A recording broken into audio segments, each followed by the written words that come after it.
pública. As pessoas, elas têm que ser questionadas. Elas têm que ser ofendidas. Um cidadão tem que ter o direito de xingar o ministro do Supremo Tribunal Federal. Ele tem que engolir, calar a boca e trabalhar. O presidente Bolsonaro é a primeira vez na história em que o próprio povo escolhe um representante contra a elite. O mainstream não queria esse representante. Ele não tinha nem partido, inventaram um partido pra ele. Inventaram de última hora um partido pra ele. Enfiaram ele num partido inventado e ele ganhou. Quando você tá dentro, a vida inteira, você é criado a vida inteira dentro de uma gaiola, você não sabe como é viver fora dela. A gente não sabia como era viver fora dessa gaiola. Porque a nossa mente, desde cedo, a gente aprendeu que só existia aquilo. Então, meu pai, por que meu pai, que era um cara conservador, votava, sei lá, no PSDB? Porque só tinha aquilo, e ele aprendeu que era aquilo, e não sabia nem o que era direita e o que era esquerda, porque não existia esse debate, porque a esquerda sufocou esse debate. Se alguém me ofende num avião, dane-se. Por quê? Porque eu sou uma figura pública, eu escolhi o que eu faço, e é legítimo. Eu devo ser cobrado mesmo. Inclusive, quem é figura pública, não só figura pública, quem é homem público, né, que trabalha com a coisa pública, essas pessoas, elas têm que ser questionadas. Elas têm que ser ofendidas. Um cidadão tem que ter o direito de xingar o ministro do Supremo Tribunal Federal. Ele tem que engolir, calar a boca e trabalhar. Esse é o direito, isso é democracia. Só que não, no Brasil não. Quando alguém ofende o ministro, quando alguém cobra o ministro no avião, o que ele faz? Mete no inquérito.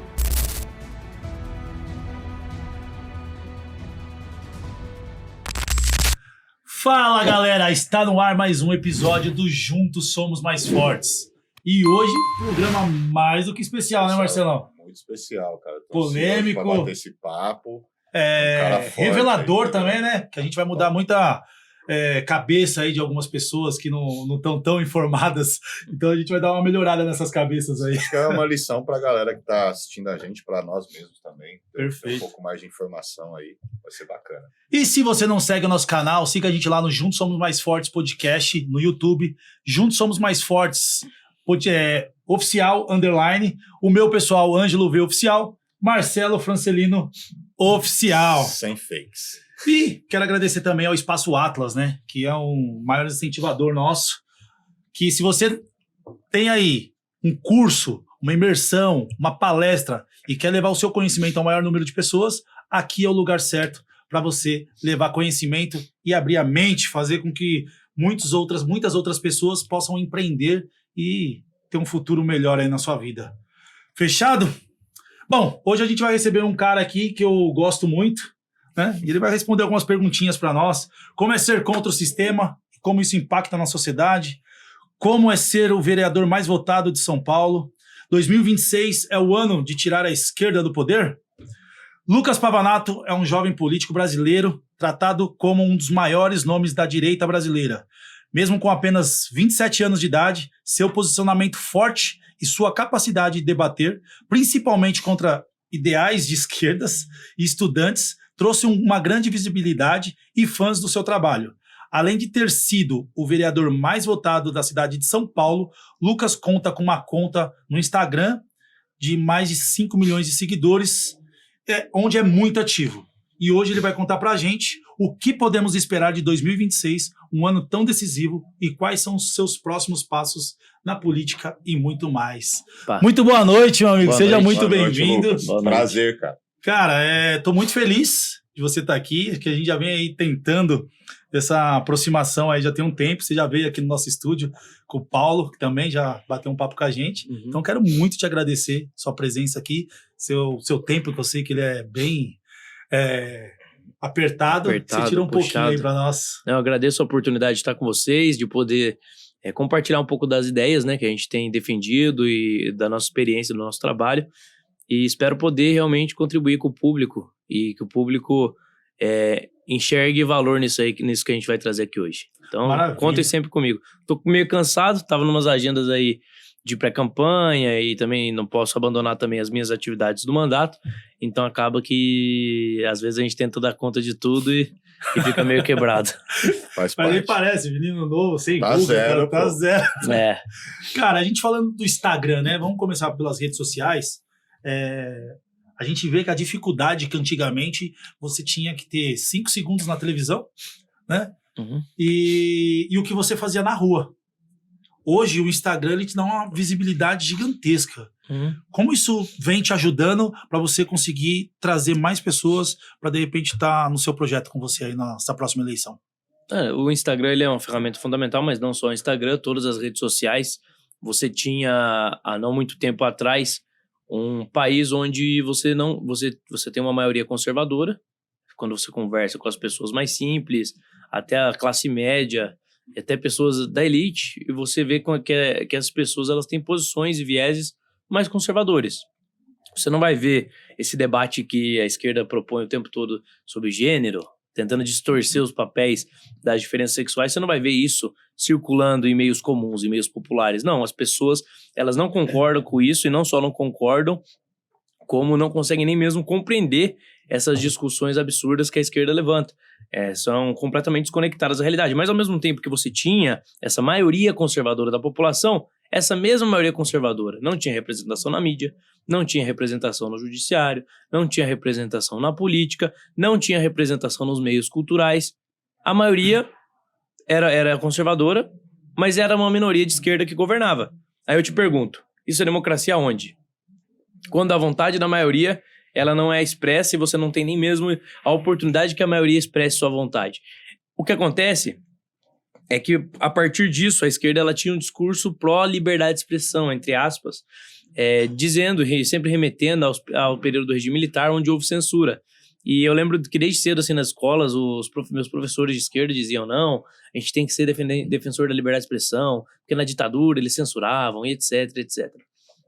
Chegou às redes sociais, e essa maioria conservadora que não tinha representação e não tinha oportunidade de se comunicar, passou a ter um espaço para difundir as suas ideias.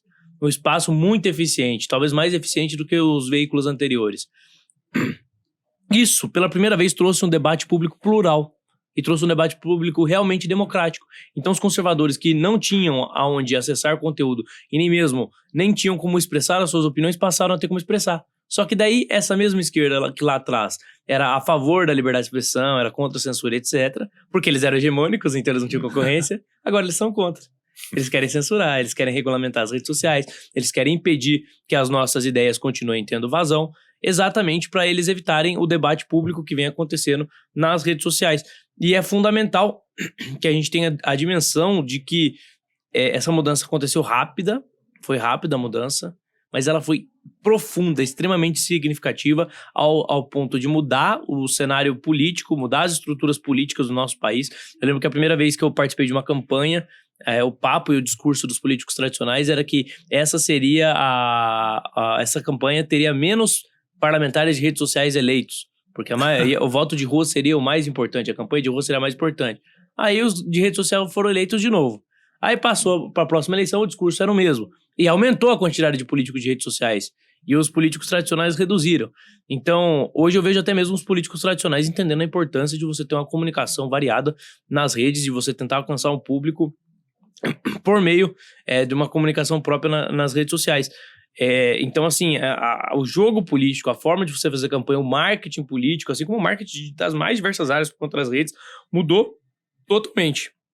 Marqueteiros de carreira longa, de muito tempo, eles passaram a ter dificuldades, às vezes, até de compreender fenômenos como aconteceu o próprio fenômeno do Bolsonaro. O presidente Bolsonaro... Explodiu, né? Exatamente. O presidente Bolsonaro é a primeira vez na história em que o próprio povo escolhe um representante contra a elite. O mainstream não queria esse representante. Ele não tinha nem partido, inventaram um partido para ele. Inventaram de última hora um partido para ele. Enfiaram ele num partido inventado e ele ganhou. E contra a televisão, né? Exatamente. Então, o Bolsonaro foi o dedo do meio do cidadão médio pro sistema. O Bolsonaro é o dedo do meio do cidadão comum que ouvia o jornalistinha da Globo querendo dizer o que ele deve e não deve pensar, em quem ele deve e não deve votar, e falou assim, não, eu não concordo com você, eu vou votar em quem eu quiser. Eu acho que o Bolsonaro ele chegou no momento que tava todo mundo muito cansado, né, cara? Ninguém via saída, todo mundo desesperado, o PT governando há anos, e não tinha um salvador da pátria. Eu acho que ele veio nesse momento, né? Nunca... O Lula, cara, ele é um candidato das elites. O FHC dizia que ficou feliz ao passar a faixa pro Lula. O Lula é um cara que fez negociata com o banco, com banqueiro, com grandes empresários, para ser aceito. A academia era dele quando ele foi eleito presidente. O Bolsonaro é a primeira vez na história que é um cara totalmente vindo do povo. Foram as pessoas que escolheram. Não existe. Você pode criticar o Bolsonaro em N fatores. Isso é inegável. O Bolsonaro é a primeira vez na história que o cidadão médio escolheu o seu representante. E que, por meio das redes, ele conseguiu fazer uma campanha sem dinheiro. Olha, coisa maior. Foi sem dinheiro. Não teve recurso. Na primeira eleição dele, não teve recurso público. Ele não gastou dinheiro. Tá, mas as plataformas Foi uma deram essa popular. força, né? E a televisão perdeu um pouco dessa força, porque você só acreditava naquilo que a televisão falava. Sim. Aquilo que o William Bonner falava lá, e era isso. A massa era ouvida pela Globo, por grandes emissoras. Aí vem a internet e fala assim, não, eu consigo me mostrar para todo mundo sem precisar que seja 5 segundos. Eu consigo mostrar. E o que o Bolsonaro fez foi mostrar o que todo mundo queria falar, mas ninguém tinha voz para falar. E aí ele vinha, é só não matar, não estrupar, que você não vai para lá. E todo mundo pensa isso, só que você não tinha... Mas por que não teve um representante dessas ideias, sendo que são as ideias da maioria, antes no poder? Porque anteriormente, essas ideias elas já existiam entre as pessoas, entre o povo brasileiro, mas você não tinha meios para que uma pessoa que tivesse esses valores, esses princípios, pudesse expressar e disputar uma eleição.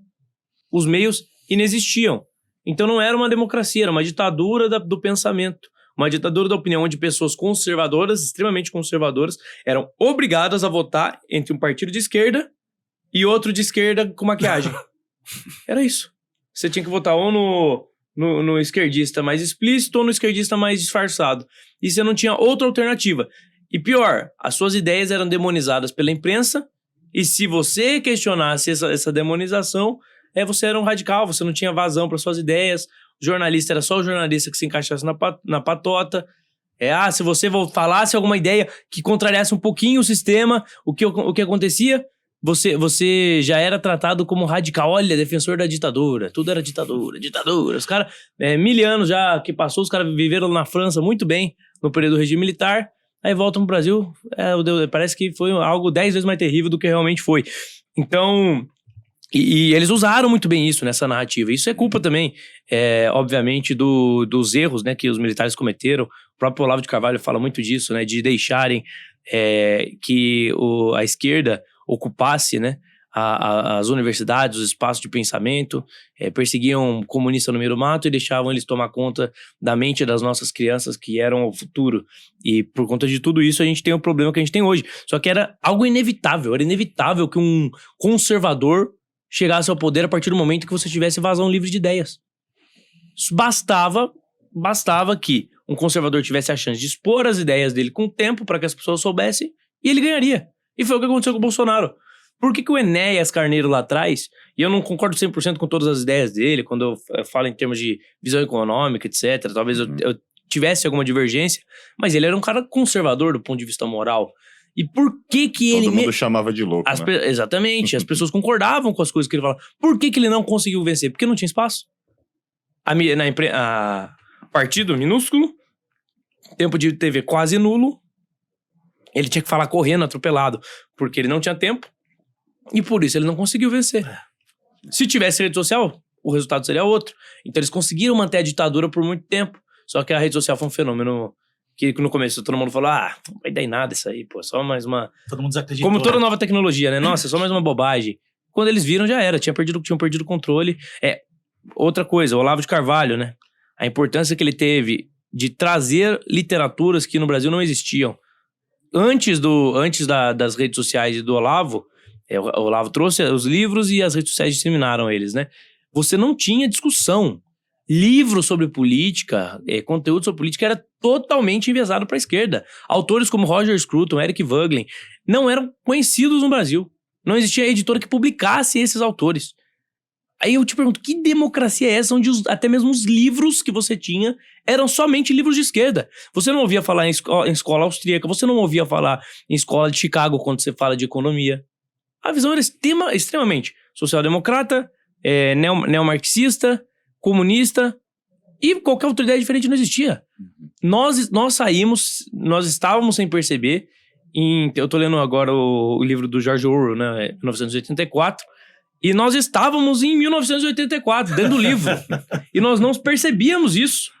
Porque a gente tava condicionado mentalmente a não saber. Nós não sabemos. Quando você tá dentro, a vida inteira, você é criado a vida inteira dentro de uma gaiola, você não sabe como é viver fora dela. A gente não sabia como era viver fora dessa gaiola. Porque a nossa mente, desde cedo, a gente aprendeu que só existia aquilo. Então, meu pai, por que meu pai, que era um cara conservador, votava, sei lá, no PSDB? Porque só tinha aquilo, e ele aprendeu que era aquilo, e não sabia nem o que era direita e o que era esquerda, porque não existia esse debate, porque a esquerda sufocou esse debate. Quando surge a liberdade, cara, o poder, o estamento burocrático, né? Esse grupo de pessoas que confundem o Estado como o quintal da própria casa, esse estamento burocrático que depende do governo, que inclusive não são só políticos, não são só membros do Poder Judiciário, são também empresários que estão ligados a esse estamento burocrático, essa galera se sentiu ameaçada. O Bolsonaro, o movimento da direita, Olavo de Carvalho, o que eu hoje represento, graças a Deus, Deus me deu essa oportunidade, e outras figuras, outros quadros da direita, nós somos uma ameaça ao mainstream, nós somos uma ameaça ao status quo, a esse estamento burocrático que não tolera. É só você ver o governador lá, Romeu Zema, agora, questionando o ministro, e do alto do elitismo do Gilmar Mendes, que se acha acima de todos os outros seres humanos, ele zomba do sotaque do Romeu Zema, ofendendo 90% dos mineiros. Porque é uma pessoa humilde. Você tem um sotaque diferente do dele, que ele se considera superior, ele se acha no direito de zombar. Os intocáveis. Exatamente. É um intocável. Eles se acham melhores. Se você me ofende, se alguém me ofende no avião, dane-se. Por quê? Porque eu sou uma figura pública, eu escolhi o que eu faço e é legítimo. Eu devo ser cobrado mesmo. Inclusive, quem é figura pública, não só figura pública, quem é homem público, né, que trabalha com a coisa pública, essas pessoas, elas têm que ser questionadas. Elas têm que ser ofendidas. Um cidadão tem que ter o direito de xingar o ministro do Supremo Tribunal Federal, ele tem que engolir, calar a boca e trabalhar. Esse é o direito, isso é democracia. Só que não, no Brasil não. Quando alguém ofende o ministro, quando alguém cobra o ministro no avião, o que ele faz? Mete no inquérito. E a liberdade de expressão? Liberdade de expressão existia quando não existia debate. Agora que existe debate, eles querem calar a boca. Então, agora começou a ditadura do Supremo, agora começou a ditadura desse estamento burocrático. Não, a ditadura já existia. Só que ela era uma ditadura de pensamento, imposta culturalmente. Quando essa cultura, essa hegemonia, ela é ameaçada, o que acontece? Eles começam a reagir de forma autoritária, manifestando, colocando as garras de fora e manifestando aquilo que eles já tinham por concepção, de que não é pra ter debate. Não é pra ter discussão. Você vai me fala aí, nos últimos anos, academia brasileira, nossos acadêmicos, quantos papers relevantes anticomunistas foram produzidos? Não existe. Não existe debate na academia. Eu tenho amigos que estão na academia. Eles têm que esconder as posições políticas deles. Porque se eles manifestam, não são aceitos numa dissertação de mestrado, no doutorado, não conseguem se tornarem doutores, discutir ideias. O Marcos Paulo falou isso aqui. Então fica aí, a galera fica ainda dentro da Matrix. Olha, nossa, o Brasil é tão bom, tão livre. Livre onde? Livre porque você é gado, indo pro matador e não tá percebendo. Os caras estão aos poucos. Pouco tempo atrás, sexo era masculino e feminino. Você ia preencher um formulário, masculino e feminino. Os caras foram lá e mudaram. Botaram gênero. E agora você tem que preencher gênero e você nem questionou por que você tá preenchendo gênero. Porque eles estão impondo uma teoria, que é uma teoria criada nos Estados Unidos por Judith Butler e outras feministas, que é uma teoria que relativiza os papéis dos sexos. Essa teoria não tem comprovação científica, não foi discutida no parlamento nem nada, mas foi imposta à sociedade e a gente tem que engolir. Assim como vários outros discursos. Pouco tempo atrás, ofensa era ofensa. Hoje não, hoje em dia eles mudaram o significado da palavra violência. Agora não é mais ofensa, é violência verbal. Eles querem dar o mesmo peso de eu te ofender para um ato de violência, de fato. Eles distorcem as palavras, impõem sem debate e pronto. Aí quando você traz o debate, eu falo, não, eu sou contra a agenda woke, que é exatamente contra esse identitarismo, essa deturpação das palavras, essa nova língua que eles criam. O que eles vão falar? Vão falar, nossa, olha, ele tá debatendo coisas que não são importantes. Vocês não querem o debate. É por isso, vocês vão tentar minimizar, porque vocês estão impondo aos poucos. Eles querem que seja pelas sombras mesmo. E todas as vezes que a gente deflagra a guerra em público, aí vem a perseguição. Aí vem, você criticou a Erika Hilton, ela tá acima, também se acha acima, né? Vai pro judiciário, não, tem que ser processado. Não pode achar absurdo um homem biológico presidir uma comissão de mulher, não. Tem que engolir. Por quê? Porque a ditadura das minorias. Agora é isso. Uma minoria chega lá, agora tem todos os direitos, você não pode questionar nada. Nós que somos a maioria do cidadão brasileiro, não é que a minoria não possa ter opinião, é que a maioria não tem opinião.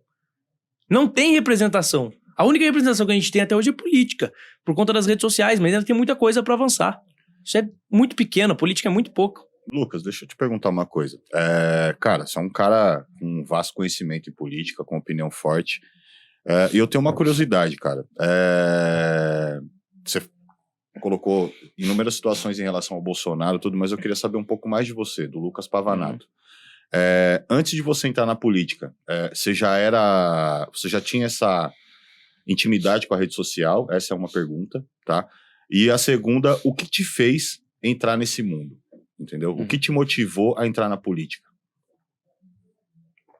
Cara, não tinha intimidade. Na verdade, até hoje eu não tenho intimidade com tecnologia, não sou tão bom. Eu entendo uma coisa que eu acho que é uma qualidade que eu tenho uma facilidade de perceber, tenho uma facilidade, às vezes, de simplificar ideias para transmitir elas. Certo. Talvez até por eu ser um pouco burro, eu preciso simplificar para eu entender. Então, como eu simplifico para eu entender as ideias... Cara, se você é burro, eu tô me sentindo jumento. Como eu simplifico para eu entender as ideias, eu acabo tendo essa facilidade de transmitir. Tem uma facilidade também de perceber o que as pessoas estão pensando, o que as pessoas anseiam. Então eu tenho essa facilidade e eu acho que isso funciona muito para rede social. Você entender o que o público quer e como o público quer ouvir determinadas coisas. Mas não, por exemplo, minha campanha de vereador, eu terminei a campanha e eu não tinha Wi-Fi em casa. Eu era o candidato de rede social. Uma das maiores redes sociais de político do Brasil, e eu não tinha Wi-Fi dentro de casa. Meu assessor daquele não deixa mentir. Então, sério, cara? Eu não tinha Wi-Fi, velho. Então eu ficava às vezes pedindo roteador pro vizinho. Quando acabava o 3G eu ficava ferrado. Então Mandar instalar na internet lá depois. Exatamente. Aí agora hoje em dia, graças a Deus, pelo menos eu tenho Wi-Fi. Mas eu sempre fui assim. Eu gosto de... Eu sempre... Quando eu vi um professor falando uma bobagem, eu sempre gostei de manifestar minha opinião. Eu sempre gostei de ter opinião. Então o que me motivou a ir pra política é um pouco disso, de gostar de dar minha opinião, de gostar de ser ouvido. Legal. E de achar que a minha opinião tem que ser representada. E também uma certa indignação que surge ali na época do impeachment da Dilma. Na verdade, na época da reeleição dela já surge a indignação com aquilo que o Brasil estava sendo. A rede social começou a expor muito o que era o PT, né? Ali você tinha quantos anos, perdão? Ah, rapaz. Quanto que é? Nossa, faz a conta. 2014, né? Foi a reeleição? Eu tô com 27. Faz a conta. Mas eu sou matemática também não é meu forte. Mas ali na época da reeleição da Dilma, eu começo a me indignar, minha família começa a participar, mas ainda assim era comentário de Facebook. Eu comecei a participar de blogs não, de grupos de Facebook que discutiam Olavo de Carvalho. Aí os caras sugeriam livros, eu li a Mises, etc. Ali foi o start. Ali foi o start. Quanto que deu? 15 anos. Eu tinha 15 anos. Então, 15 anos eu comecei a me interessar. Era. Aí comecei a ter os primeiros debates com o professor na escola, ainda sem entender muito. Aquela ideia pouco organizada ainda. Mas aos poucos as coisas foram fluindo. E quando a Dilma é reeleita, pra quem não lembra, ela prometeu que os preços, que a energia e tudo não iam subir. Só que assim que ela foi eleita, ela subiu tudo. E ela falava que era outro candidato que faria isso, que era o Aécio. Então, a população sentiu uma sensação de indignação muito grande. Isso foi muito espontâneo.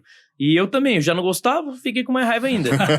Aí falei, vou me envolver nisso aí. Comecei a me envolver em manifestações. Nós organizamos as maiores manifestações aliás, da história da cidade de São José dos Campos. Isso resultou, obviamente, não só São José, mas o Brasil inteiro, mas isso resultou no impeachment, né, da Dilma Rousseff. E daí, então, vim para São Paulo, morava de favor no sótão aqui, ganhava 1.000 por mês, para organizar manifestação, organizar grupos e já fazer esse trabalho de militância política. E ao mesmo tempo, como eu era um cara de bastidor, eu li alguns livros, eu sempre fui um cara que gostei, tive curiosidade, vi assim, os caras falando que é conservadorismo e tal, o que é conservadorismo? Vamos aprofundar um pouco. Então, li alguns livros sobre isso, aí como que funciona a economia, quero entender mais, né, os mecanismos da economia. Aí comecei a ler livros e isso foi formando minha ideia. Quando eu virei uma figura pública, eu já tinha algum arcabouço ali de ideias que eu sabia defender já mais organizado. Esse jeito de falar, de ser bem expressivo, isso aí já vem da minha própria personalidade mesmo, entendeu? Acho que acabou combinando bem. Cara, aí você é um rapaz novo e tá já como vereador, agora vai para deputado federal. Como que é para você, um rapaz novo, ir lá debater com os lobos, com figuras já carimbadas, pessoas já de muitos anos de política? Você dá uma apreensão assim para você, cara? Eles são fracos. Muito fracos. Nunca... Galera não tem argumento. Não tem, eu sei lá. Assim, o esquerdista, ou ele é... Quando ele é um esquerdista, um comunicador popular, assim, um cara que tenta fazer a mesma coisa que a gente faz, geralmente ele é extremamente fraco, então os debates não são difíceis. Ou ele é um demagogo. Uma estratégia que eles usam muito é correr das suas perguntas, ficar fazendo palestrinha, falando, sem abordar de fato os temas que você está trazendo. Porque o debate mesmo propriamente dito, você confrontar ideias, é muito difícil um esquerdista vencer, porque é o que eu falo, a maior estratégia para você vencer o debate é defender a verdade. Então você sempre tem que procurar se fiar na verdade, porque pro cara defender uma mentira, ele vai ter que dar várias cambalhotas, vai ter que fazer muito mais esforço. Você tá defendendo a verdade, basta você expor a verdade e você vai conseguir defender. Então, e quanto mais experiente o cara ele tá acostumado com aquele estilo velho de política, é aquele debate formal, em que você tem todo cuidado para falar. Não tá acostumado com a selva que é a rede social. A rede social é porradaria, então... Eu queria uma opinião sua. Se fala muito de direita e esquerda, e o centro, ele acaba, na linguagem popular, eu digo, ele acaba sendo deixado de lado, pouco se fala, né? Tem, acho que o Kim Kataguiri é centro? Ele se considera do centro. MBL, né? Deve ser centrão. Acho que, enfim, ele que acaba falando algo sobre... Eu queria saber a sua opinião sobre o centrão, cara. Ser centrão é estar em cima do muro ou você tem uma outra opinião formada sobre isso? Os centros são... a gente não fala muito em centro porque o centro não é nada, né? O centro é uma massa amorfa. E de propósito, porque o centrão, quando a gente se refere ao centrão, a gente está se referindo àqueles... não só partidos, porque agora o número de partidos está reduzindo, mas também partidos, mas aqueles políticos fisiológicos que são os políticos de situação. Então, independente de quem esteja no governo, esses políticos eles vão se aproximar do governo, porque a eleição desses caras ela é garantida a partir do gasto de dinheiro público. Então, quanto mais recursos eles tiverem do governo, mais chance eles vão ter de se eleger. Principalmente, e eles exploram muito essas regiões mais vulneráveis, com pessoas mais dependentes de programas sociais, etc., onde basicamente o que acontece é uma compra direta, aí é crime, ou indireta de votos, por meio desse gasto de dinheiro público, e ele se mantém no poder com isso. Dinheiro, então se aproxima do governante, independente de quem seja, estão nem aí pro futuro, pra ideia, nem nada. Eles querem manter o próprio poder, o próprio projeto de poder, e para isso eles precisam estar próximos do governo. Esse é o centrão. Certo. E quando você fala de centrão, é o maior câncer que o Brasil tem hoje, né? Porque é eles que mantêm as coisas do jeito que estão. É por causa deles que os ministros do STF rebaixaram o poder legislativo, que deveria ser o poder mais importante dentro de um Estado democrático de direito, a simplesmente um vassalo das ordens de meia dúzia de togados. O poder legislativo quando você olha para como é concebida a estrutura que deveria funcionar das instituições, deveria ser o poder mais importante. Não é hoje.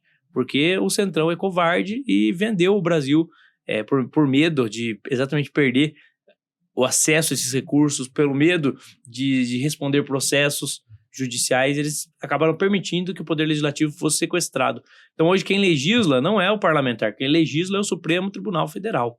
Eles criam as leis, e se você cria uma lei que eles não gostam, eles impedem ela de ser aplicada, e basta que a gente recupere o protagonismo do legislativo para colocar os poderes em ordem, né? Reequilibrar os poderes e colocar todo mundo no seu devido lugar, porque hoje não é assim que acontece. Você acha que tem volta isso agora ou vai demorar um tempo para vocês conseguirem as rédeas de novo? Não, acho que não existe vitória sem luta, né? Então a gente tem que continuar lutando. A gente conseguiu, parecia impossível derrubar a Dilma, a gente derrubou a Dilma. Parecia impossível prender o Lula, a gente prendeu o Lula. Tudo bem, ele voltou, eles continuam cometendo crimes, etc. Mas a gente já conseguiu acertar um soco. Se entrou um soco, entra mais. Baixou a guarda, né? Exatamente. Temos um VT seu, vamos dar uma olhada? Vamos lá. Solta aí. Criaram uma lei para proteger a mulher. Você realmente acha que a mesma esquerda que votou contra o aumento de pena para estuprador quer de fato defender as mulheres? Na verdade, o que essa lei vai fazer é simplesmente permitir que homens biológicos persigam mulheres usando o judiciário. Fique até o final para entender. Eu mesmo já quase fui preso e fiquei inelegível por uma lei muito parecida, a Lei da Violência de Gênero. A Manuela Dávila me denunciou simplesmente por questionar algumas hipocrisias dela. E depois disso, se seguiram anos de batalha judicial e muito dinheiro gasto. Por que eles tentaram te deixar inelegível, cara? Eles tentaram me deixar inelegível porque, como eu disse a vocês, anteriormente eu era uma figura de bastidor, mas depois comecei a tentar gravar meus primeiros vídeos. Eu vi que ia ter um debate na PUC, aqui em São Paulo, sobre violência política de gênero. Achei o termo, logo de cara, estranho. Eu falei, pô, que é isso, né? Um negócio meio bizarro, assim. Mas tudo bem, eu vi lá, é um debate, aí fui ver no debate, tava a Manuela Dávila, Isa Pena, que era uma deputada do PSOL, ou sei lá, do PCB, sei lá o quê. Érica Hilton. Eu falei, caramba, que debate é esse? Todo mundo concorda. Isso é uma conversa, não é um debate. É um bate-papo de amigos, cara. Aí eu falei, não, então se é um debate que eles estão propondo, então eu vou lá debater. Aí eu fui pro evento, esperei o evento acontecer e tal, conversei com uma galera que tava no entorno do evento, gravei uns vídeos e tal, peguei já bastante incoerência aí. O povo já começou a ficar com raiva. Aí terminou o evento, cheguei na Manuela Dávila e disse, Manuela, você é uma comunista, você é contra a mais-valia, mas você tá vendendo seus livros aqui por R$50. Você não trabalhou com os meios de produção, você só tá explorando, então distribui de graça pra galera pelo menos, Manuela. Faz o socialismo aí na prática. Ela me xingou de merda, de não sei o quê. Aí, e depois me denunciou e disse que eu fui lá e que eu só questionei ela porque eu odeio ela por ser mulher. Caramba. Aí, um promotor... É a discussão deles, né? Um promotor que inclusive, eu percebi nas audiências, era claramente de esquerda e amigo dela, deu andamento nisso. Isso virou inquérito. Eu tive que responder, me virar com advogado, primeira, segunda instância, correndo o risco de ser preso e ficar inelegível. Porque mulher na política é inquestionável. Você questiona qualquer político, menos mulher. É um negócio, é o identitarismo de esquerda. Mas não é só a mulher, não é a mulher na política, é a mulher de esquerda. Porque quando é uma parlamentar de direita, Érica Hilton já humilhou o parlamentar por conta do cabelo no plenário.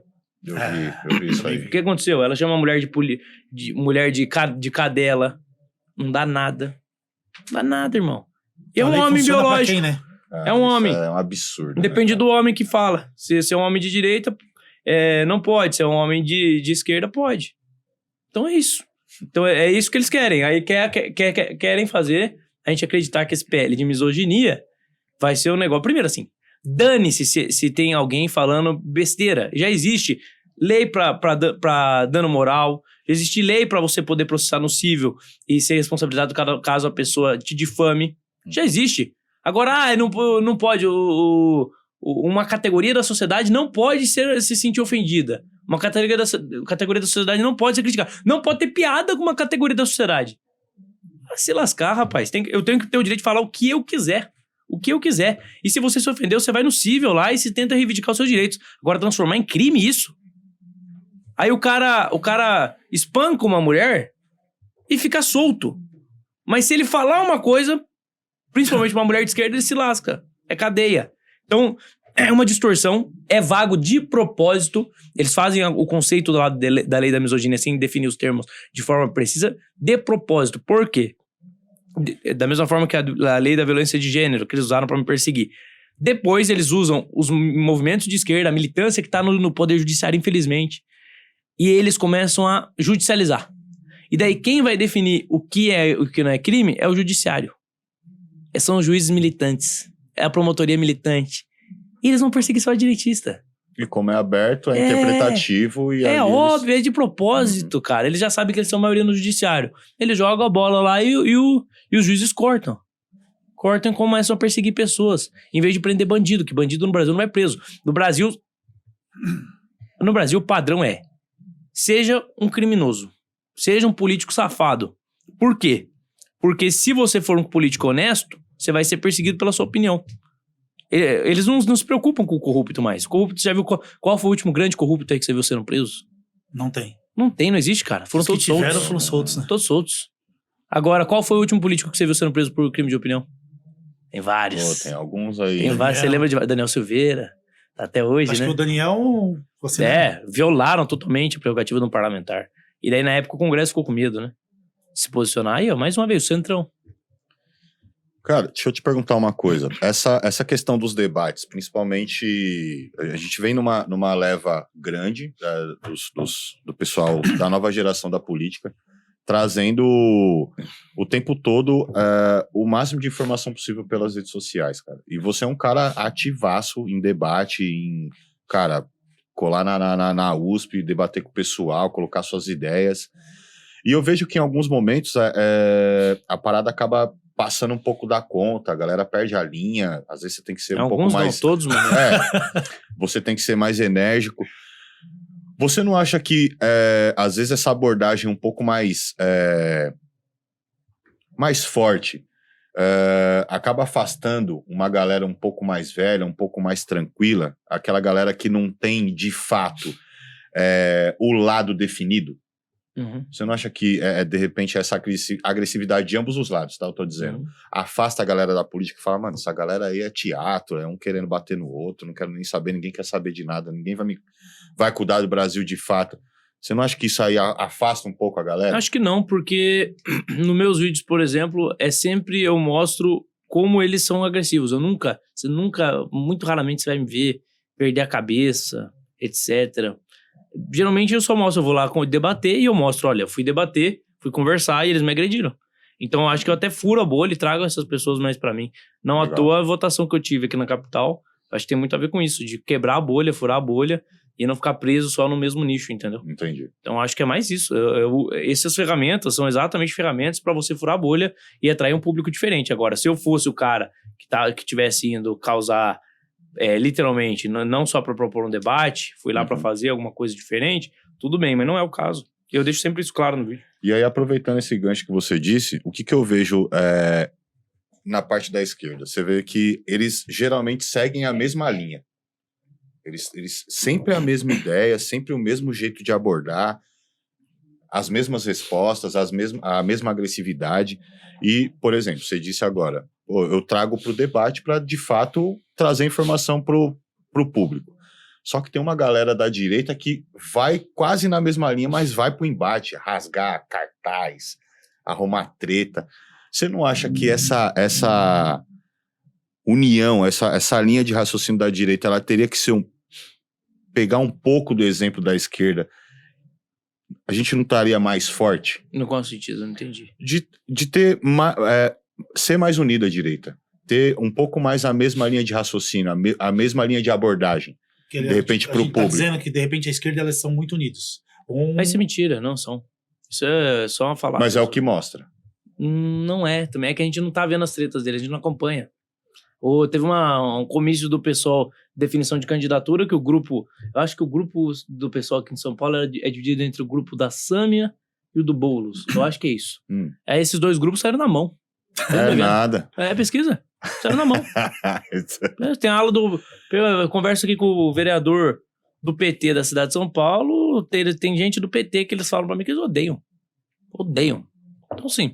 Eles têm as brigas internas deles absurdas também. Inclusive, manifestam publicamente às vezes. Então, na sua opinião, a direita tá indo na mesma linha. Você acha que essa todo união... Todo grupo grande vai ter divisões. Vai ter desavenças, etc. Quanto maior for um partido, mais briga vai ter. E quando mais perto da eleição, maior ainda o nível da confusão. Isso é normal. Essa ideia de que a esquerda é unidinha, etc.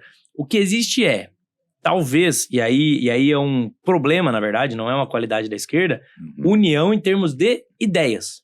Eles são mais homogêneos em termos de ideias. Mas isso é ruim.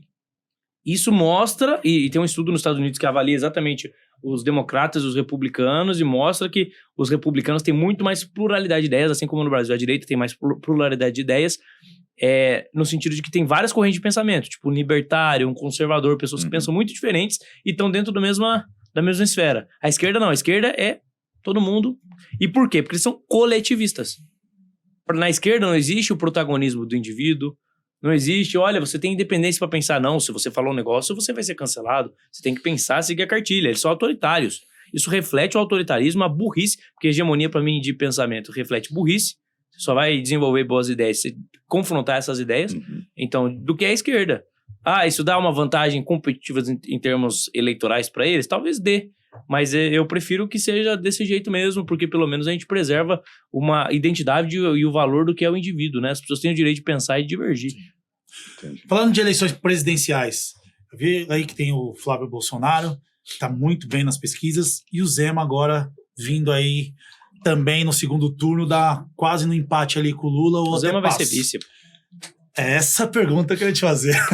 Você não acha que os dois deviam se unir, pô? O Zema tem que ser vice do Flávio. Eu acho, minha opinião.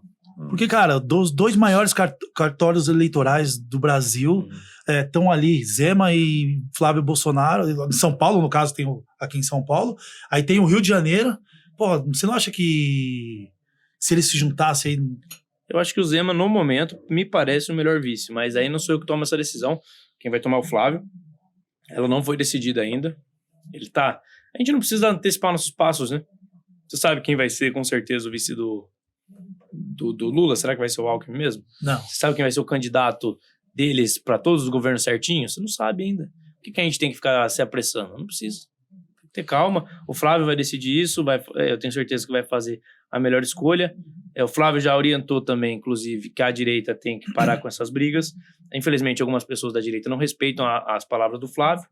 Eles acham se acham, às vezes, mais condicionados a definir quem pode estar perto do Flávio ou não do que o próprio Flávio. E não obedecem o que ele diz, mas ele já tem pacificado essas questões e dito que, caso o Zema não seja o vice dele, com certeza no segundo turno eles estarão juntos. Então acho que é mais ou menos isso. É inevitável, já dá pra ver que os dois vão estar juntos, Sim. né?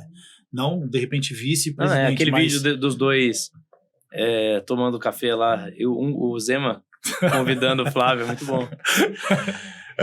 Lucas, se você tivesse que acreditar ali, se tiver no caso, 3 principais atitudes da direita que de repente você entende que poderia ter sido diferente e levaria a não ter saído do poder. Você tem algo que você acha que teria que ter sido diferente? Ou a direita saiu por golpe e ponto?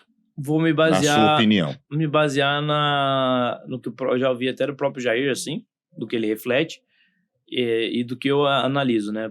Primeiro, em termos de análise, eu acho que o que foi mais determinante é o fato de como a direita chega ao poder com o discurso de que nós não iríamos negociar com o Centrão.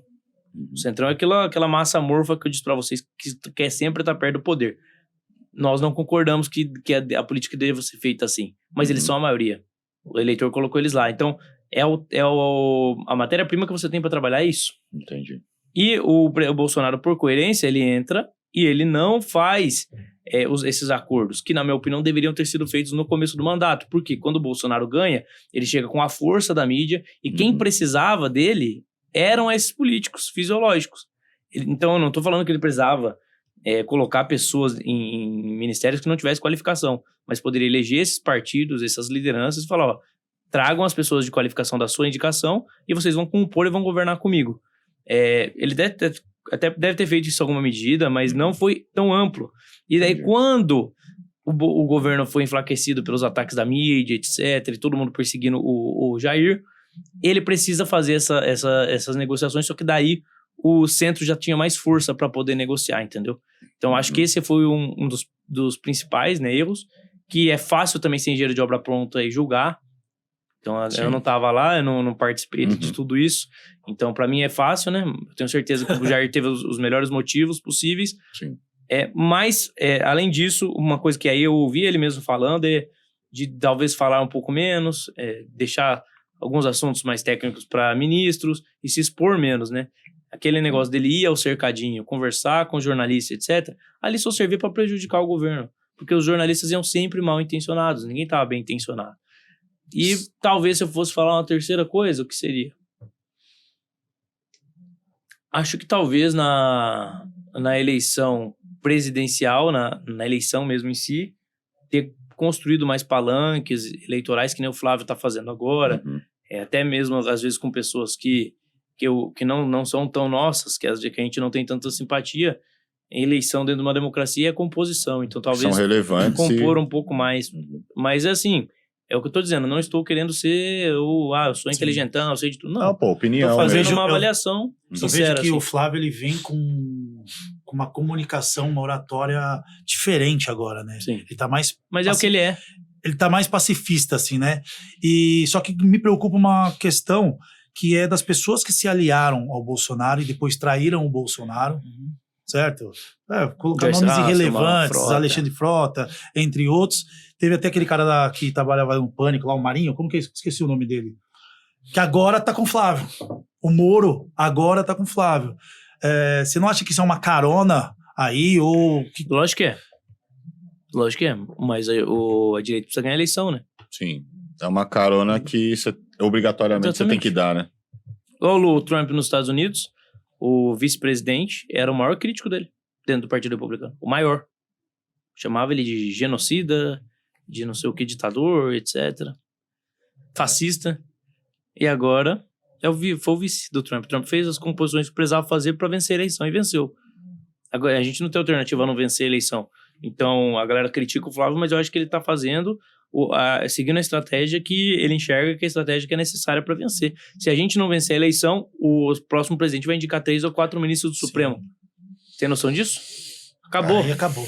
Acabou. Então não dá para perder. Não Mas tem se a margem gente- para erro. A gente indicando os 3 ministros aí, se ganhar, dá uma empatada, né, no jogo, né, cara? Sim. Empata não. Não, Melhora. sim, mas dá uma... É melhor do que 2, né? Exatamente. Uma das principais diferenças que eu vejo assim entre o Flávio e o Bolsonaro, né, no caso, o que acontece? O Bolsonaro é aquele militar das antigas, né? O meu pai era militar, né? E, cara, eu via, principalmente nessas conversas de cercadinho, ele falando a linguagem que ele aprendeu. Porque, assim, cara, o militar no quartel, ele fala algumas coisas meio escrachado, mas na brincadeira, não é na maldade, Uhum. entendeu? E eu via ele, em vários momentos, ele falando com naturalidade de algo que ele viveu, porque é uma forma da galera, dos militares ali, bater um papo, e a galera pegar aquilo e, cara, virar uma montanha na cabeça dele, entendeu? Sim. Coisa besta, tipo, às vezes uma brincadeira com uma criança que pra ele era natural, a galera pegava uma palavrinha que ele dizia pra falar, esse cara não tem coração, ele é louco, ele é genocida, ele é isso. E você vê que o Flávio, cara, ele tem um linguajar um pouco mais tranquilo, ele traz É que o Flávio já uma vem da parada política, mais né? pacífica, né, mano? O Flávio tá há muito tempo na política já e sempre teve essa postura assim de ser o cara mais do diálogo e tal. Inclusive todas essas tentativas de briga aí que estão tendo, ele tem se mostrado um cara que não quer essas brigas acontecendo. Uhum. Isso acaba partindo de uma minoria ali que às vezes até desobedece ele. Então, assim, ele é um cara mais desse naipe aí mesmo, não um é? cara político, É. de fato. Eu acho Mas- que faltou isso no Bolsonaro, sei lá. Ser mais político. Acho que cada um tem o seu momento, né? O Bolsonaro, ele foi o líder da nossa luta, né? Do nosso princípio ali de tentativa de mudança. Então precisava E ainda ser carrega assim. multidões ainda, né? É ele. O Flávio tem o voto que tem por conta do Jair. Sim. Da mesma forma que a direita tem os votos que tem por conta do Jair. O Jair é o grande capitalizador. Uhum. Então, assim, eu acho que o Flávio, nesse momento, tem que ser o Flávio, entendeu? Ele ter essa postura é bom, porque ele vai agregar mais. O voto bolsonarista raiz, voto direitista raiz, esse voto ele já tem. O cara não vai deixar de votar no Flávio, se o Jair pediu. Fato. O cara vai votar no Flávio. Quem ele precisa conquistar? É o cara que tem dúvida. Que é o cara que tá frustrado com o Lula, tá vendo diversos erros. E que o Flávio, ele tendo essa postura mais moderada, sendo um cara do diálogo, um cara que traz proposta, etc., ele consegue alcançar esse cara. É diferente do legislativo. Eu disputar um legislativo, eu tô focando no meu nicho. Tô Entendi. representando minha parcela da sociedade. Uhum. Um presidente, não, ele tem que ter a maioria. E para ter a maioria, ele precisa pegar não só o seu terço da parte dos votos, mas precisa conseguir mais uma partezinha ainda. Então essa partezinha só vem dessa forma. Legal. Então VT seu na USP aí, vamos dar uma olhada? Boa. Solta aí.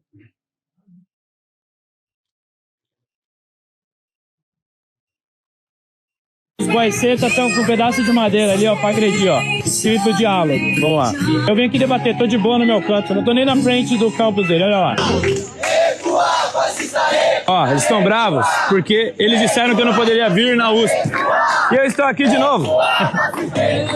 Agora o capitalismo caiu. Diálogo tem acento.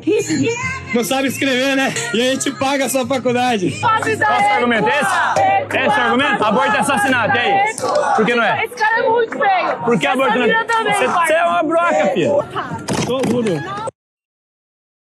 Parada é Dá louca. nem pra perguntar se você sofre alguma ameaça, agressão aí, né, cara? Não sofro. Caraca, velho. Mas, Cara, é muita doutrinação nessas faculdades, cara, e o que a gente pode fazer pra não... O é filho não estudar lá. É o que eu falei. Não, eu acho que o filho tem que estudar lá. É o contrário. Se eles são maioria, a gente tem que botar Cara, os nossos lá. eu tenho um exemplo de um amigo que o filho dele era extremamente de direita.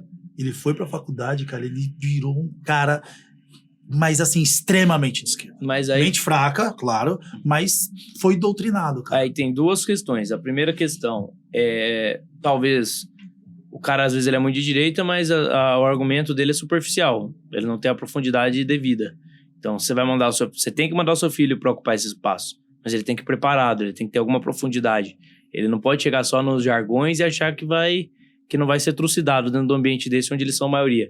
Segundo, é a necessidade que às vezes o jovem ele tem de querer ser parte de um grupo, e para isso ele abre mão de princípios e valores. Isso aí cabe ao pai, né, filtrar bem dentro de casa e capacitar o filho bem dentro de casa.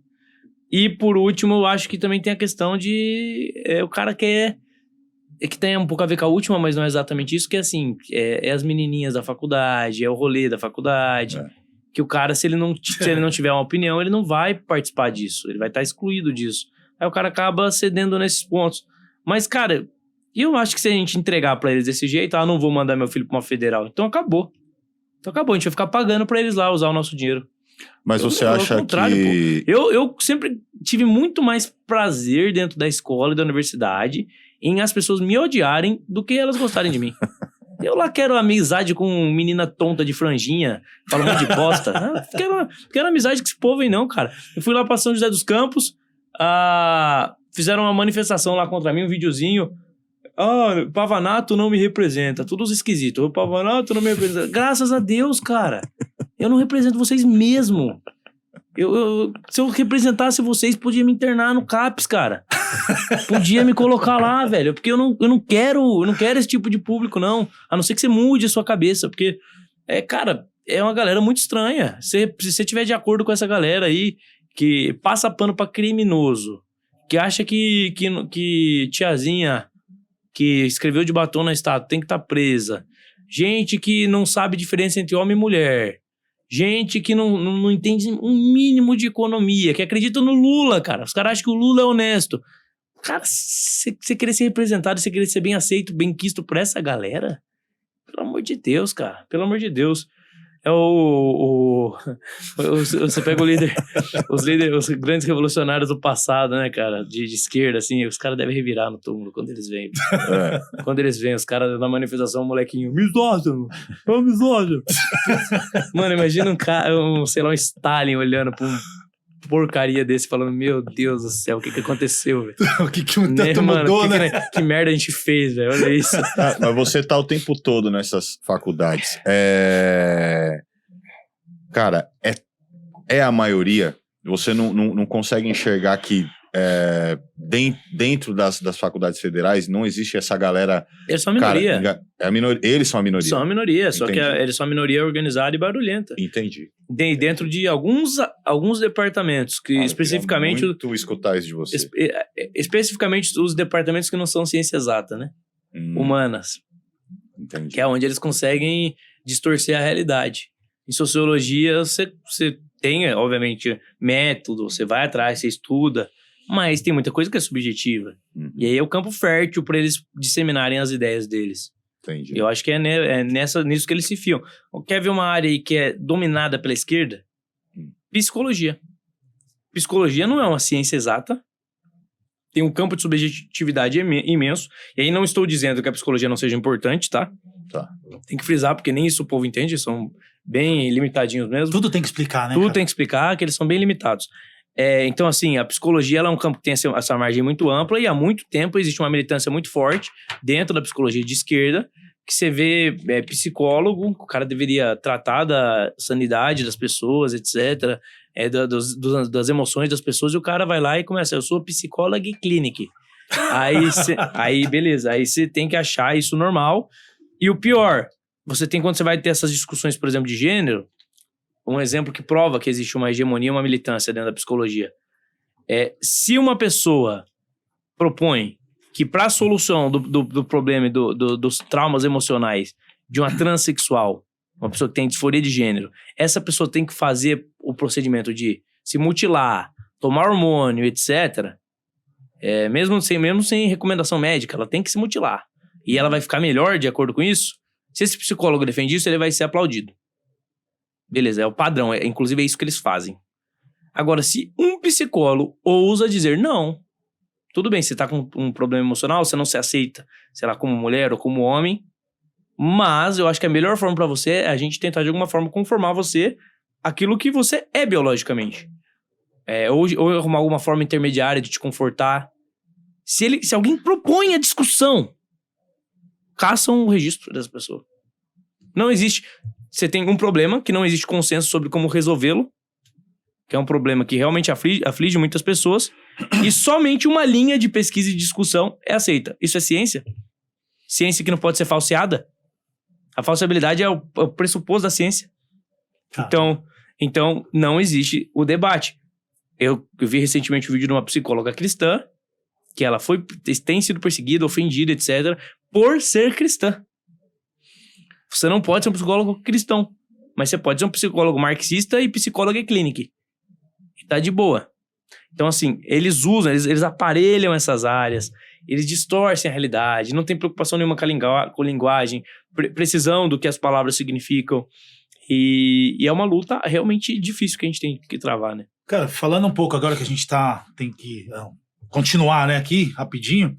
A Erika Hilton, né, tá aí nessa luta para a escala também aí 6x1. Queria que você falasse um pouquinho sobre isso, que aí depois também vou fazer uma outra pergunta sobre ela. O que você acha aí, cara, da escala 6x1? Cara, eu acho que a escala 6x1 ela é ruim. Você ter apenas um dia de folga por semana é algo realmente muito ruim. É uma vida árdua de trabalho. E acho que você tem que acabar com isso. E acho que você tem que acabar com isso do jeito certo. Como você acaba com isso do jeito certo? Você acaba com isso do jeito certo, a melhor forma de todas é você aumentar a competitividade do mercado. Aumentar a quantidade de empresas disponíveis dentro do mercado para competir pela mão de obra. Isso vai forçar as empresas para ter a mão de obra. Primeiro, vai enriquecer, vai gerar uma prosperidade mútua. E vai forçar essas empresas que competem pela mão de obra a darem melhores condições de trabalho para os seus funcionários. Essa é comprovadamente a melhor forma de você garantir melhoras nas condições de trabalho. Não à toa que os Estados Unidos, que é um país que tem menos legislação trabalhista que o Brasil, por exemplo, tem problema com imigração de brasileiros. E o Brasil é um país com muita regulamentação trabalhista. Então não é a regulamentação que faz a qualidade do trabalho. O que faz a qualidade do trabalho é a quantidade de empresas e o fluxo do mercado ali que você tem disponível para você poder ter uma competição pela mão de obra. Então essa é a melhor forma. Tudo bem, mas é no longo prazo, etc. Hoje, se você faz do jeito que a esquerda quer fazer, que é na canetada, o que vai acontecer? Tem um custo. Se eu tinha um funcionário que ele trabalhava 6 dias por semana e ele vai passar a trabalhar só 5, eu vou ter um custo. Ou eu vou ter que passar esse custo pro consumidor, ou eu vou ter que cortar salários na medida do possível dos funcionários de alguma forma. Uhum. Extrair mais, às vezes, nos dias que o funcionário estiver trabalhando, talvez ele vai ter que, por trabalhar menos, ele vai ter que trabalhar mais nos dias de trabalho. Sem dúvida. Então, vai ter que produzir mais. Então, você vai ter, de alguma forma, esse custo vai ser repassado.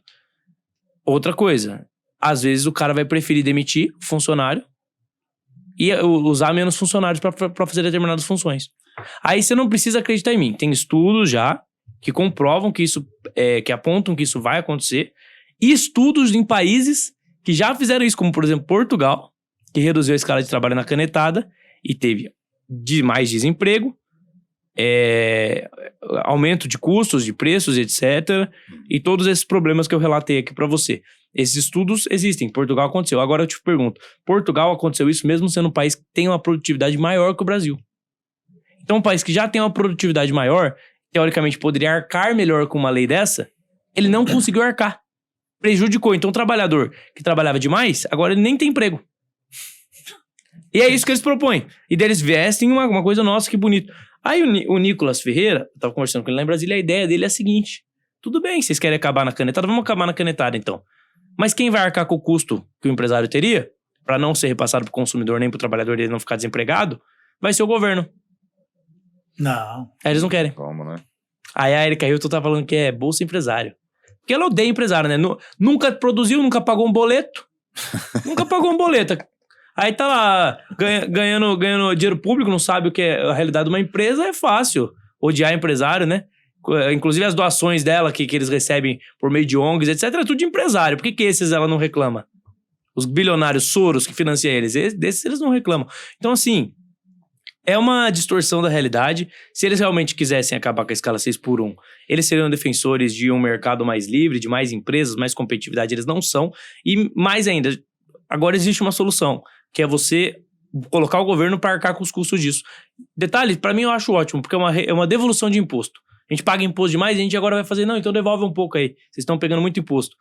Mas eles não vão querer isso. E aí vai ser bom porque a gente vai poder escancarar a hipocrisia deles. Na verdade, eles não querem acabar com a escala 6x1. A ideia deles é exatamente empobrecer mais a sociedade, para que a sociedade seja mais dependente de programas sociais, o problema não seja resolvido de fato, e assim eles continuem se reelegendo e fazendo populismo como eles sempre fazem. Não querem resolver o problema. É um plano da esquerda exatamente para prejudicar ainda mais as empresas, debilitar ainda mais o nosso mercado. Porque quando você tem um mercado forte, o Estado se enfraquece. Agora, quando você tem um mercado fraco, o Estado cada vez mais se fortalece. Então, o que eles querem é isso, essa simbiose entre mercado e Estado. Só quem pode ter empresa é o bilionário, é o político do capitalismo de Estado, o cara que tá colado no governo, um amigo do rei. Show.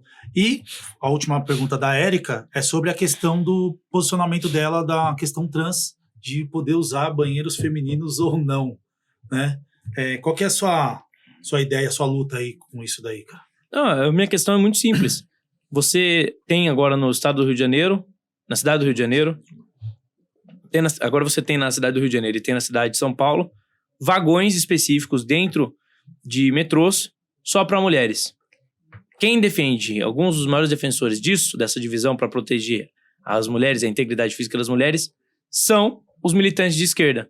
Se eles defendem que os vagões têm que ter vagão só para mulher e vagão só para homem, por que o banheiro é diferente? Onde as pessoas estão mais vulneráveis ainda, às vezes tem pouca circulação de pessoa, a mulher vai expor as suas partes íntimas ali dentro daquele ambiente. Não é uma vulnerabilidade? Por que a mulher tem que aceitar que o homem entre dentro do banheiro e pronto? E não venha me dizer que não é homem, é homem. É homem sim, inclusive porque a definição que eles dão é a mera identificação. Não é nem a pessoa que passou por transição. É a mera identificação. Se eu chegar no banheiro feminino e eu quiser usar de acordo com a definição deles, eu posso. É isso que essa galera defende. E eu tenho uma filha pequena, eu tenho irmã, eu tenho mãe, tenho mulher, tenho primas, tenho avó. Eu não quero macho entrando no banheiro com mulheres da minha família. E elas têm o direito de ser representadas. Aí é o feminismo moderno aí, que até mesmo as feministas raiz são contra. Porque elas olham e falam, vocês estão destruindo tudo aquilo que a gente lutou. Tudo aquilo que elas defendiam, que tipo assim, tem muita coisa errada, inclusive, tá? De querer de fazer essa guerra entre homem e mulher, etc. Mas tudo aquilo que era pelas mulheres, hoje em dia, a esquerda já nem sabe mais o que é mulher. Faz anos que eu tô debatendo isso e eu não encontro uma resposta. Eles não sabem definir.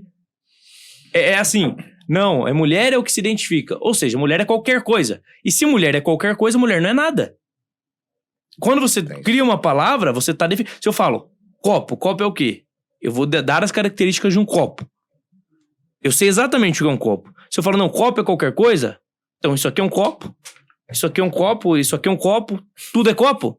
Não é nada, não tem objetivo. A palavra perde significado, não serve de nada. A palavra serve exatamente para você delimitar o que é e o que não é uma coisa. Então, e eles não delimitam. Ou seja, Como você vai defender algo que você não sabe definir?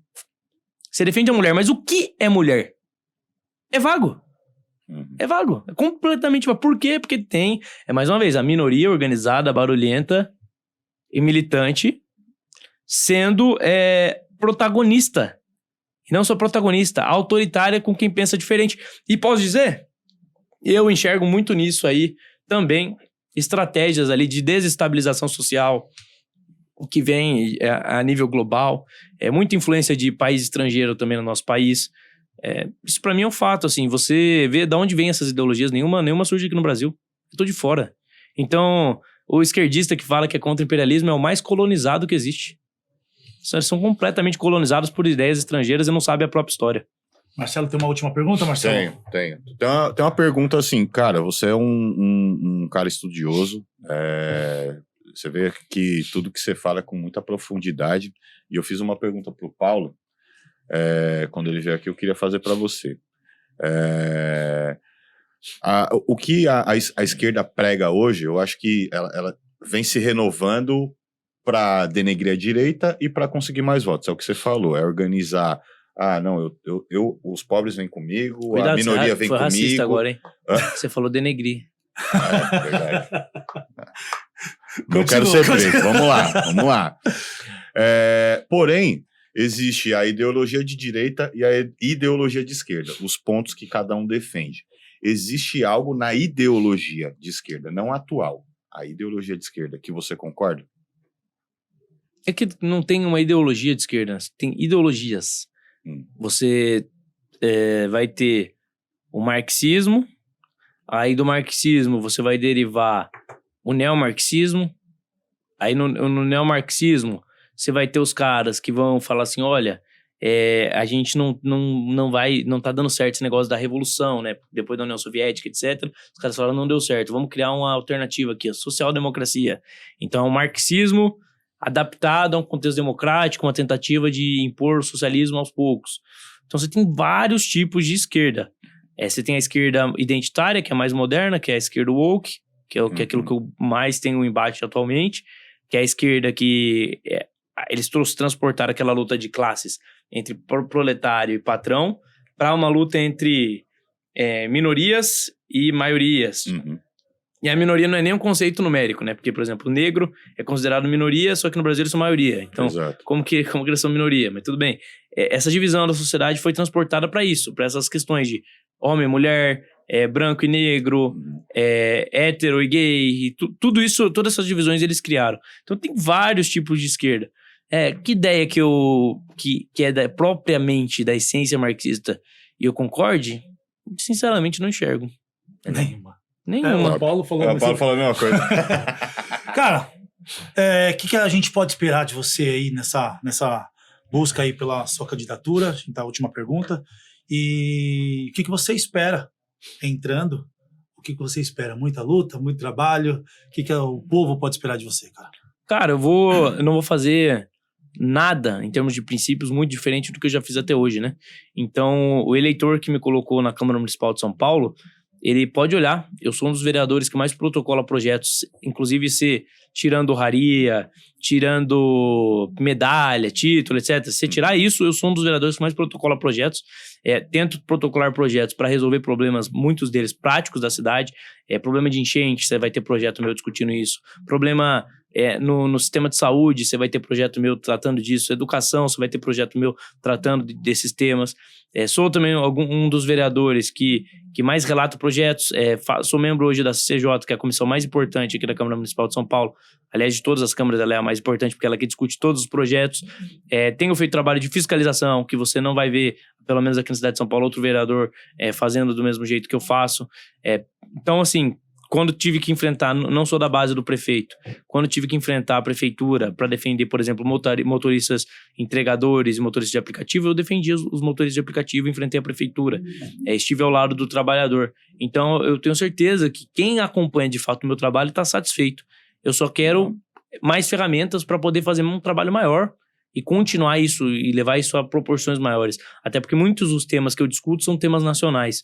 E eu acho que a nível nacional eu vou poder fazer algo mais efetivo ainda, até porque nós vamos ter um time muito forte lá. Já temos grandes representantes, como Nicolas Ferreira, André Fernandes, e agora a gente quer aumentar esse time em Brasília pra gente poder fazer com que as pautas avancem. Legal. Show de bola. Cara, eu sei que seu tempo é curto, então quero muito te agradecer. Eu acho que conseguimos aí 1h10. Queria ficar com você aqui pelo menos umas 3 horas, que acho que você tem assunto e coisas para bater com a gente. Mas, infelizmente, querer não é poder, Exato, a agenda do homem é corrida. A agenda do... Você precisa descansar também, né? Cara, descansar, se você precisar da gente, pode contar com a gente. Precisar de microfone aqui, pode contar com nós também. Boa. E quem quer te achar? Que eu acho que já te Todo segue, né? mundo 5 já milhões de se seguidores. Como te acha? Quer mandar um abraço para alguém? Quer dar um recado aí? É @LucasPavanato, se você quiser me seguir. E o recado que eu tenho pra vocês é: se preparem pra uma luta não de curto prazo, mas uma luta de longo prazo. Às vezes a gente é muito imediatista, a eleição é importante, sim, mas você tem que pensar, se todo mundo só pensar em eleição, se todo mundo só fizer a mesma coisa, a esquerda vai continuar ocupando os espaços que ela tem ocupado, principalmente dentro de universidades e escolas, que é onde a gente vai formar os futuros profissionais. E é por isso que eles são tão hegemônicos. A gente precisa entrar nesse campo de batalha. É o contrário, a gente não tem que fugir das universidades, a gente tem que tomar elas. Nem que seja necessária a força para isso. Então, e não tô falando física, né? Tô falando a força da batalha, né? De ideias. E a gente tem que fazer isso, cara. A gente tem que ter determinação para recuperar e resgatar as nossas universidades e escolas e resgatar a nossa juventude. Legal. Isso aí, cara. Show de Quero bola. Valeu. muito te agradecer. Obrigadão. Obrigado. Lucas, muito obrigado, cara. Obrigadão. Parabéns. Valeu. Parabéns, bom trabalho lá em Brasília. Amém. Nos represente. É isso aí, galera. Chegamos ao fim de mais um episódio do Juntos Somos Mais Fortes. Segue a gente lá no YouTube, no Instagram, o meu Ângelo V Oficial, Marcelo Francelino Oficial. E se não tem tempo de assistir, escuta a gente no Deezer e também no Spotify. E visão, atitude, execução. Porque no fim, quem faz acontecer não espera o momento perfeito. Constrói ele. Até o próximo episódio. Lucas, Marcelo, meu pai que hoje veio aqui assistir. Seu nome? Jean. O Jean aqui, seu assessor. Wesley, obrigado, viu? Técnica maravilhosa. E vocês aí em casa, juntos somos mais fortes. Grande beijo, tchau.